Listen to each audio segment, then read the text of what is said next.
টপিটো মই হাগ্ৰামা ডাঙৰীয়াৰ পৰা শিকিছোঁ।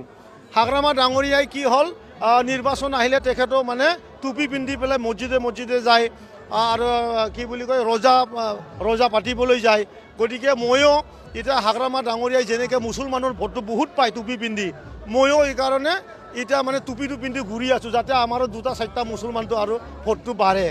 আমাৰ গোটাই নাই নহয়, 4,71,000 মুছলমানে বিটিআৰত ভোট কৰে আৰু আমি হাগ্ৰামা মহিলাৰ ডাঙৰীয়াই অকলে 4 লাখ পায় আৰু আমি মাত্ৰ 40,000 পাওঁ। গতিকে যদি আমি এইবাৰ 50,000ও পাওঁ আমাৰ কাৰণে বহুত।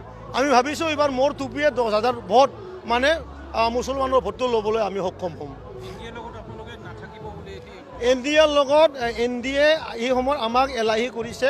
আগৰ দৰে NDA আমাৰ লগত মানে যেনেকুৱা ৰিলেশ্যন আছিল, হাগ্ৰামা ডাঙৰীয়াই যিহেতু বিটিআৰত বহুখিনি MCLA পালে, গতিকে তেখেতসকলে এতিয়া আমাৰ লগত খুব এটা ঘনিষ্ঠতাটো আমাৰ নাই আৰু গতিকে আমিও 6,15,000 ভোট পোৱা এটা পাৰ্টি।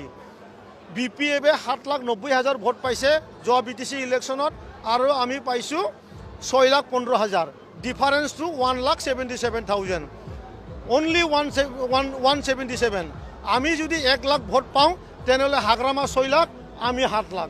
গতিকে বহুত ডিফাৰেঞ্চ নহয়, এইবাৰ খেলা হ'ব। আমি এইকাৰণে এটা শ্লোগান দিছোঁ যুৱ শাখাই নতুন কৰি, চলো BTC পাল্টাই চাচা চাচিৰ বাঢ়ি যায়।